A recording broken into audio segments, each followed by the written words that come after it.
The diversity of students who enroll at institutions of higher education are forever evolving. In some institutions, their fastest growing population are adult learners. And we define adult learners as those who are often students with complex lives and competing obligations, not necessarily based off their age. So I'm excited because I have the pleasure of speaking with Dr. Michael Anthony, who serves as the president of Prairie State College, located in Chicago Heights, Illinois. And just celebrating 1 year in his role, Dr. Anthony has already proven himself as a leader dedicated to institutional transformation to better serve all the school's students with a focus on adult learners. So thank you for joining us today. I appreciate your time and for sharing your knowledge. I would like to start us off by asking you to describe the nature of the partnership with Student Ready Strategies in New America. We saw a call for partnership, and when we got that call, it was perfect because we're in a place now where we're thinking about how do we present ourselves for, how do we ready ourselves for this post-pandemic, and I use quotation marks. I know it's still things going on and safety concerns, but how do we prepare ourselves to be an institution ready for the future, right?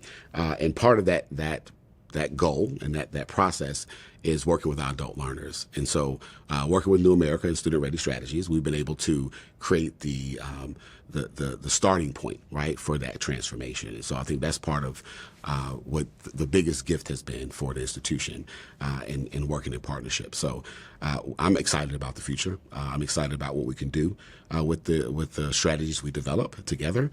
And I'm excited about the momentum we're creating when it comes to serving adult learners. Can you talk to me a little bit about the students, the adult learners here at PSC? Describe them to me. So we do define, I think there's some intersection and overlap for our adult learners and how you all define adult learners. So we do talk about adult learners being 25 and up, or students with families. So student parents also fit that definition for us of adult learners. We have about 40% of our student population are adult learners. And as we define them, and many more probably capture some of the needs and I think the challenges that our adult learners face. Community colleges are so unique in that we have these students who are across the preparedness spectrum, but also across life experiences and life demands. And so the community college was by definition designed to serve students across the board, right? So high performing, high achieving, traditional aged college students, coming out of high school or in high school working towards a transfer or 2-year credentials, to students who never experienced higher education. And those students also have to find a place and a space for them to be in our institution. Our adult learners are highly diverse ethnically, from all the different community points of contact in our community around Latinx population, a growing Latinx population. African American population is certainly the largest for our population here. We're a predominantly Black institution, as designated federally and by the state. So we have a highly diverse population of students by ethnicity. Many of our our adult learners are also first generation students. So they did not have a parent who attended a 2 or 4 year university, who did not earn a degree from a 2 or 4 year university. And our students are also, many are parents, many are low income or middle income, and trying to kind of supplement that in different ways by working. So many of our students, most of our students work at least part-time, and then many work full-time as well. So earlier in the project, there was a site visit with you and your team, and you all answered the question, why focus on adult learners? So I'm going to read something to you and then ask you to respond to it in your own words.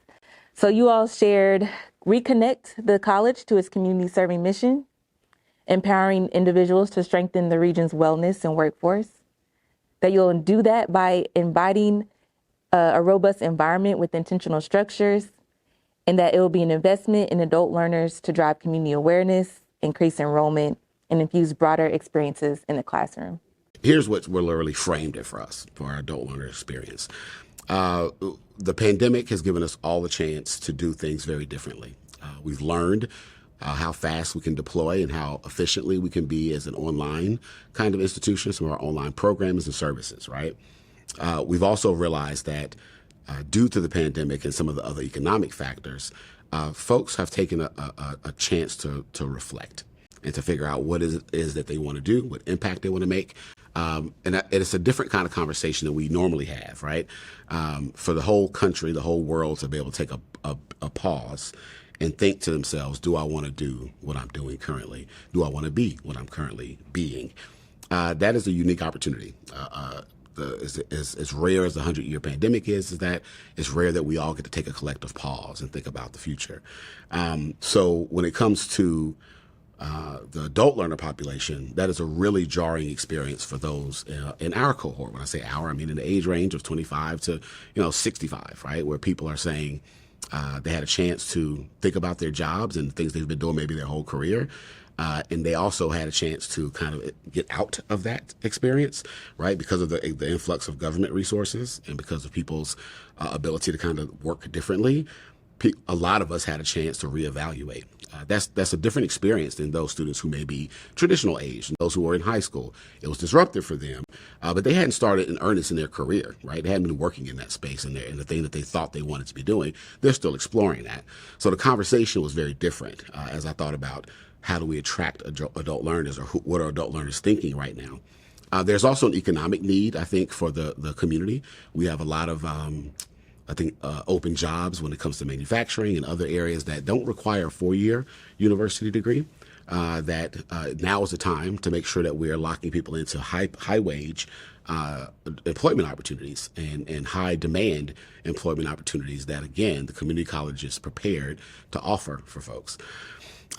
Students who identify as adult learners are also thinking to themselves at this point, how do I do this affordably and within my other life commitments? There's a lot of uncertainty still with the world as we face global challenges and things. So people are thinking to themselves, how do I advance and keep and pivot from my current job or career and still be within my community and do the things that I need to do here when it comes to family obligations or other kind of things that they have, including maybe how they level up at their current job, right? They're thinking about how do I improve my stake and improve my options from this point. So that all kind of started the conversation from my perspective.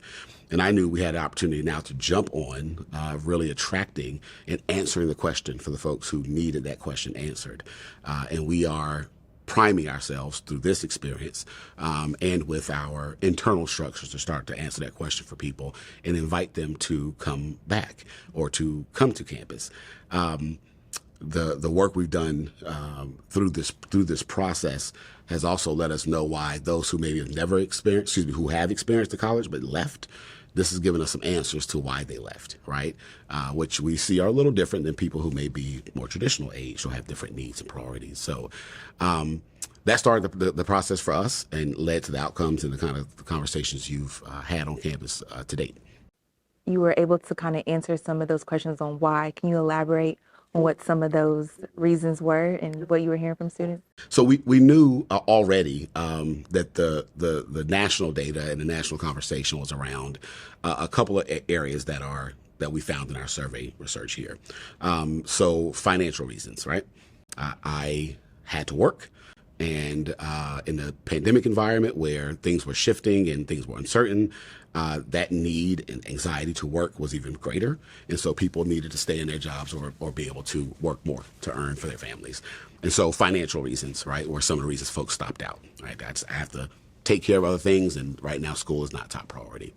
The other thing was around childcare and people's ability to take care of their young children, some of whom were not able to go to school like they normally do because of the pandemic and the disruptions therein. And so we found them repeating the kind of frame we heard before the pandemic, which is I can't take care of my kids and be able to commit time to pouring into college right now. So that was a barrier. Also, but outside of the need to work, but also dealing with financial issues was the cost of doing things. And so people being able to afford tuition, right, and to afford, even at an affordable, reduced cost that we offer at community colleges, tuition, transportation costs, right, the economic factors that influence all of us when it comes to inflation and the higher cost of transportation, those things all showed themselves up when it came to our students and why they left, because they just don't have the resources right now to commit to that. So outside of a conflict with my work schedule it's even if I had free time, I don't know that I can continue to pay for this particular service over this particular opportunity right now. So those were the big ones that kind of come to surface often. And you also mentioned kind of the difference in the lives of those that we define as adult students and the complexities that they deal with.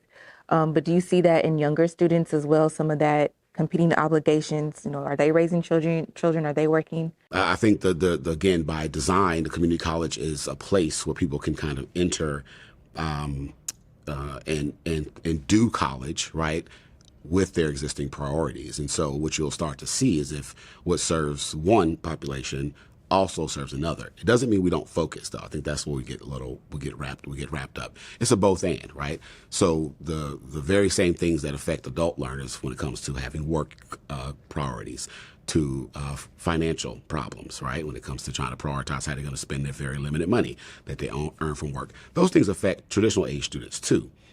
The difference is, I think, some of the supports, and again, this is a generalization, but some of the supports, structures, and what I would like to say, maturity of our adult learners is going to be different from our traditional age students, right? Traditional age students may or may not have some of the coping mechanisms that adult learners have. They may not have some of the focus or prioritization, right, with their life and with their time that our adult learners have.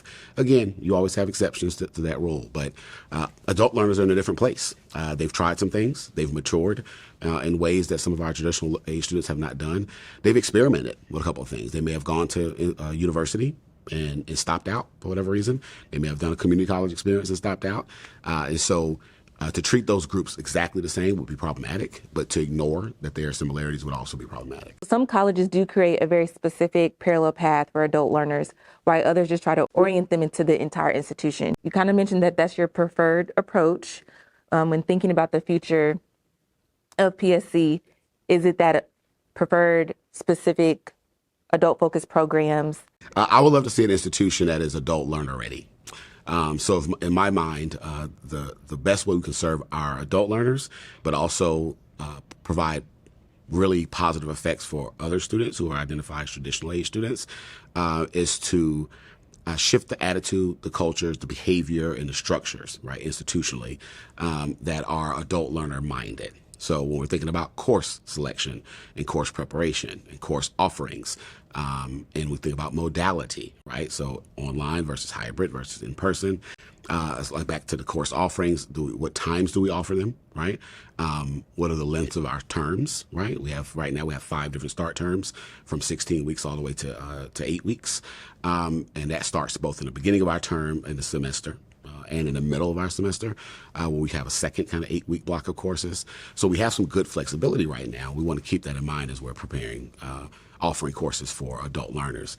But it also trickles into other things, right? So if all of us, whether we're working in the bursar's office and dealing with payments to the hours of operation, right, for our service areas, to the type of services we offer when we're doing a program, with clubs and organizations and how we design those clubs and access to those clubs when we know people may have small children or families that they have to do. So I think about an institution that is adult learner ready. It's not an afterthought, but it starts the conversation, right? What are the students who have these needs? What would they need to engage in this type of program? And that can be a heavy lift because, again, many of us in higher education came through or trained and experienced college as traditional students, right? And oftentimes you lose the perspective of what an adult learner may want or need. And sometimes we think we know what students want, and so we offer things, but it's not what they want, right? An institution that is focused institutionally on adult learners also regularly checks in with that population, right? So as we're doing survey data and survey research, we're disaggregating those data to look at what this particular population wants, and we're responding to that, right? And we're finding ways to do that on a regular basis because it's not assuming that adult learners' needs stay the same year after year. So those are the kind of things that I like to see the institution doing. And funny enough, if we're using that kind of approach to being an institution ready for these students, There are lessons learned there for other populations of students, right? Based on their identity, based on their first generation status, based on their income, right? So that's the kind of institution we want to build versus creating these parallel tracks, which you miss things, right? Things were often for students who are traditional age because that's the track they're on may really benefit an adult learner, right? And vice versa. And so we want to create an institution that is really responsive to the different needs of these different populations without separating them out. So it's a bit of a both and game, right? You're trying to do, you don't want to assume everybody needs the same thing and just offer that. And quite the opposite. You want to be able to focus on the things that people need based on these what we know are barriers to success in college. So, and that's a more sophisticated game to play. It's the equity game, right, that we play. So do you consider the focus on adult learners to be an equity strategy? Absolutely. Absolutely. Any organization that's serious about equity strategies is going to be one that disaggregates its data to understand what are the different needs, how are students experiencing college based on who they are. Not to make assumptions based on that, but to, again, use data as a compass point to say, okay, our students who are adult learners within our STEM programs, our biological sciences and our A&P courses, and we see that there's a gap in how they're experiencing the college. That helps us to then make changes, right, and to make interventions based on that student's population, not to run away from it and try to create a one-size-fits-all model. The one-size-fits-all model is easier to deploy often. I think that's why colleges and individuals and departments do that. But I think you're never going to move the needle on closing gaps for students when it comes to their opportunities and achievement in campuses.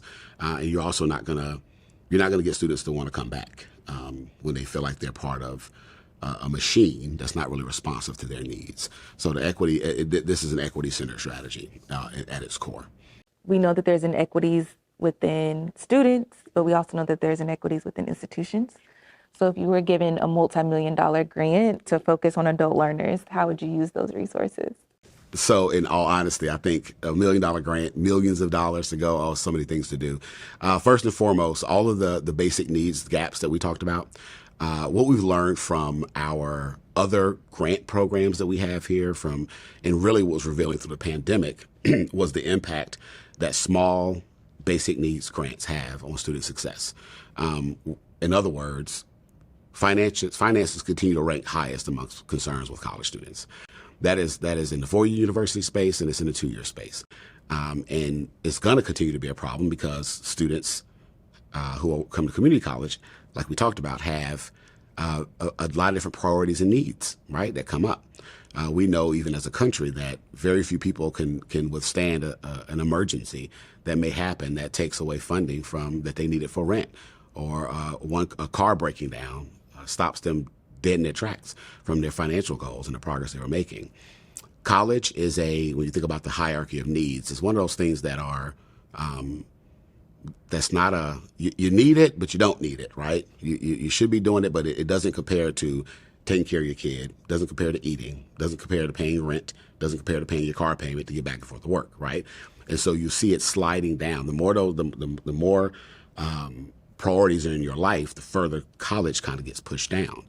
It's also interesting because I think about being in, I was talking to a colleague earlier, that being in school at a community college, it does not mean necessarily that's your primary identity, right? At the university, that's my own experiences when I lived in Raleigh, North Carolina, when I went to NC State University, I was a student. That was my first job, first and main identity, right? Subsumed under that was my part-time job or my club involvement or my fraternity involvement. Those things were supposed to be under that, right? That's a little flipped in the 2-year space, right? As students are engaging here at home, they really are still home, and the things that were at home are still there, right? And so I find that if I had millions of dollars to spend on students, it would be allowing those small grants to be accessed very easily for those emergency expenses that may arise, from healthcare to housing, to transportation, childcare, and everything in between, including books, right? Things like that. So that's the first thing I would do. I would also create some institutional supports that I think are desperately needed for adult learners. So we did find out before we even engaged in this work in earnest, we did some focus group work with our adult learners, and we learned that they were calling for, this was echoed in the survey we did with you all as well, they were really calling for a point of contact that they could engage with to kind of navigate the campus and navigate their concerns, which happened to be both internal to the college and external to the college. So I would bring on staff, immediately hire probably 3 to 5, and again, those numbers are a little arbitrary right now, but three to five folks who are social workers, essentially, right?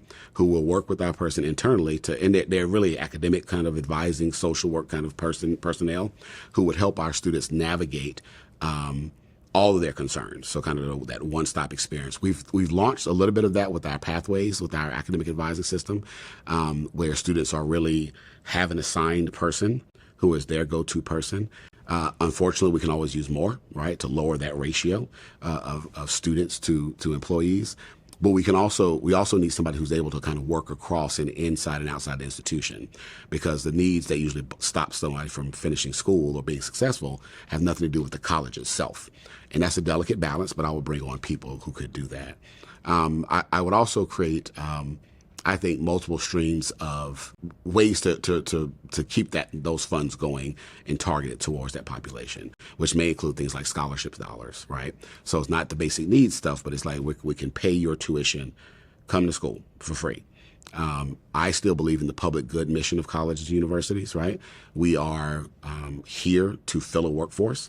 We turn around hundreds of $millions of economic growth and development in our communities, not only through employing people, but also through staffing, right? Employers who need a talented, highly skilled workforce, right? And so the benefit to our community is that you invest in our students, and particularly those adult learners who come with a unique set of skills, talents, preparedness, and readiness for college. Let's pour into them, right? So I would take that money and say, you just come to school. You get here, we'll take care of your books, we'll take care of your tuition, and we'll take care of little other things that may come up to distract you, so that college is not another burden, because there is also the educational kind of the science of going to school, right, and being a successful student. You need certain things. You need to be focused in doing that. And how can you do that if you're worried about paying the bill? And so many of us have done that or are trying to do that now as we go through college and university. But if I could relieve that pressure, that would be a huge one. So that $1 million for staffing to support folks, basic needs, two of these things relate to money, and then the scholarship and the books and taking care of the educational cost of attendance. Those would be ways I would spend those resources for our students.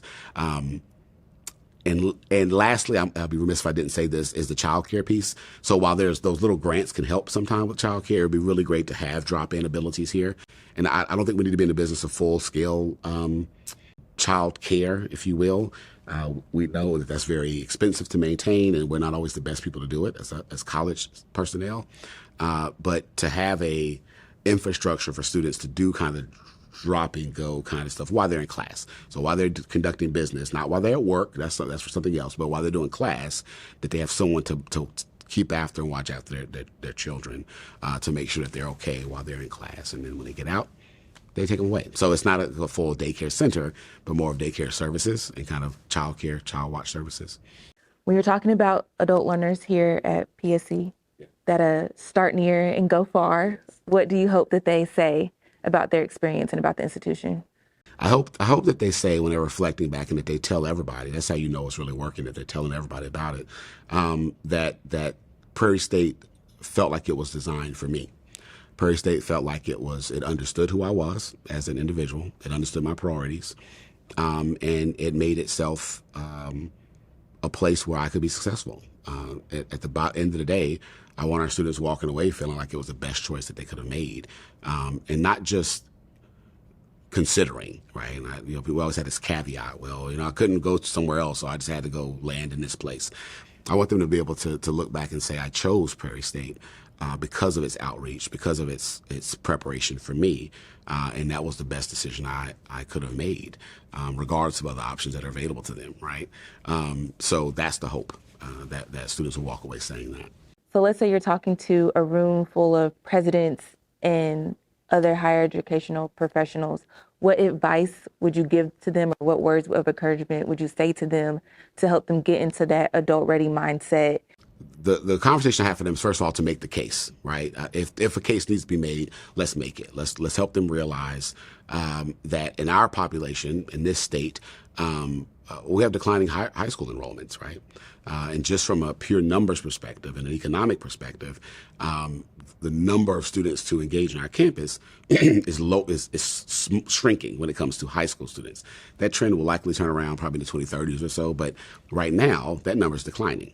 And so when you think just from a numeric, a numbers perspective, you have to think where's the population that needs, right, the education, and it needs the experience, that needs this institution, your institution. And then you will find, obviously, that that's adult learners, right? We will not save our country. We will not get ourselves economically stronger, educationally stronger through only focusing on traditional learners, right? There are too many in our community that have been left behind or not engaged properly when it comes to higher education. We know that there's a number of students, it depends on where you are economically and the communities we serve. I would invite our presidents to look at the data, look at the number of adults 25 and up who have a 2-year, 4-year degree. You'll see that number is low. That number is typically small. And so that's the space we have the most growth potential. But it's also the right thing to do for the country, right, and for our communities. There are people who are working jobs that they are not maximizing their talents. They're working in jobs where they may not be paid and compensated properly because they lack a formal education. They have plenty of education, right? But they lack a formal degree or credential. Well, we can fill that gap, and we can do it in a way that is more nimble and flexible than our university partners can. So it's not a competition to me, right? We each have our role to play, and so when I talk to presidents, and as I think about talking to presidents about adult learners and why and the strategies, let's go to the data first, right? As we did, we looked at first what are the numbers of our students who are adult learners currently. What are their other options besides us? What's the profile of those students economically, and do they have a 2-year degree, or are they first generation? And then find out from the data that we know in the labor market, right? We know what workforce needs are. We know what the job projections are.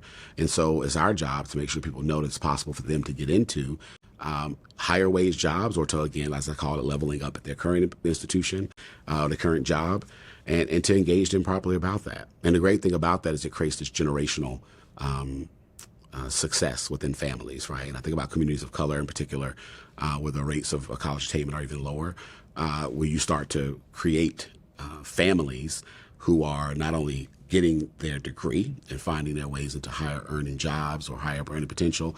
It has a transformative impact on the nieces and the uncles and the cousins and the students and the family members and the parents and the kids, to where they also see that they have an ability and opportunity to get a post-secondary education, which again, we know means higher earnings, means greater satisfaction, higher health outcomes, all the things that we know higher education provides for learners. And so why would we not want that for our community, right? And so I think people can get really excited about that and understand that the adult learners are where the needs are. Then I think we'll all be serving our communities better.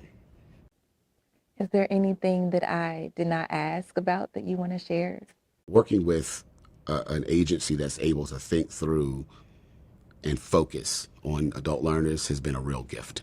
And so our ability to harness that and to not lose momentum, my job as president is to try to help us keep the momentum, right? Not to lose focus, and to divert and create resources that reflect what we're finding through this process, right?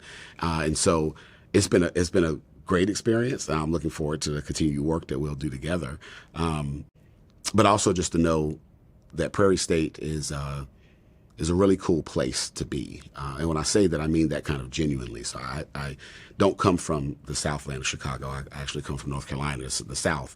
And so when I think about the people and the culture, how safe people feel here, how kind people can be to each other, the best of us when we're interacting with each other, that's what Prairie State is. It feels very homey, right, for people, I think, for our students, and for our employees oftentimes. And so if we can find ways to kind of bottle that and make sure people understand that, I think they'll find a great experience at Prairie State, and one that they're going to continue to see grow and evolve. We have a posture of innovation and staying in the front of things. So the Prairie State people may be used to, who used to be in the community, who may have experienced Prairie State in the past. It is not that same Prairie State, and hopefully people will hear and see us demonstrate, walk the walk, that it's a new place, that one that's full of innovation and possibility and programs that are the ones that you need, and the type of experiences and resources that's going to change your life. So that's the Prairie State I think people are looking for and that this community deserves.